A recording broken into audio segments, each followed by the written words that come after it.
Radio صدائے حریت جموں کشمیر ہے پیش خدمت ہے خصوصی اپ ڈیٹ۔ بھارت میں مودی والی حکومت کا طرز نافذ کیا گیا 3 زرعی قوانین کے خلاف زمینداروں کو احتجاج جاری ہے۔ بھارتی زمینداروں نے ان کسان دشمن قوانین کی منسوخی تک اپنا احتجاج جاری رکھنے کو وعدہ کر رکھا ہے۔ زمینداروں کو 19 جولائی دے 13 اگست تک شروع ہونے والے مونسون اجلاس میں بھارتی پارلیمنٹ کے بڑے احتجاج کرنے کے واسطے زور و شور نہ تیاری جاری ہے۔ زمینداروں کی تنظیم کسان مورچہ نے اس موقع پر اعلان کیا کہ مونسون سیشن کے دوران ہر دن پارلیمنٹ کے بڑے احتجاج کیا جائے گا اور پارلیمنٹ کے اندر تمام اپوزیشن اراکین نہ نام نہاد نوا زرعی قوانین کا بارے میں باخبر کیا جائے گا۔ گزرے سال ستمبر میں مودی حکومت کا طرز پیش کیا جانے والا 3 زرعی قوانین نے بھارت کا سب سے بڑا مظاہرہ پیدا کیا۔ ماہرین نے مودی حکومت کا ان نام نہاد نوا زرعی اصلاحات نہ زمینداروں کے واسطے ڈیتھ وارنٹ قرار دیتا ہے۔ نومبر 2020 دے بعد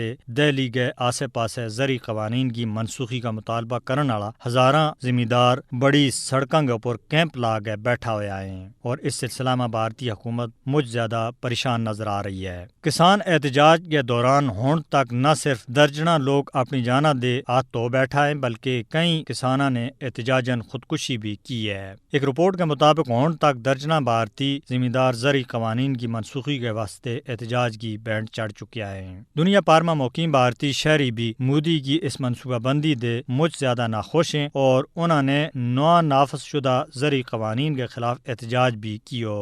زمینداروں کے مطابق مودی حکومت کسان مخالف نوا قوانین کے ذریعے زمینداروں نہ بڑا سرمایہ داروں کا مفاد کا رحم و کرم پر چھوڑ رہی ہے اور نوا زرعی قوانین بھارتی زمینداروں کی خود مختاری نہ ختم کرنے کے واسطے ہی بنایا گیا ہے۔ دوسرے پاسے بی جے پی حکمرانوں کو کسان مخالف قوانین نہ واپس لینے دے مسلسل انکار زمینداروں کی حالت زار کا بارہ میں ان کی بے حسی کو واضح ثبوت ہے۔ بھارتی زمیندار اس وقت تک اپنا احتجاج جاری رکھنے کو وعدہ کر رہا ہے جب تک کہ 3 کسان مخالف قوانین غیر مشروط طور پر ختم نہیں کیا جاتا۔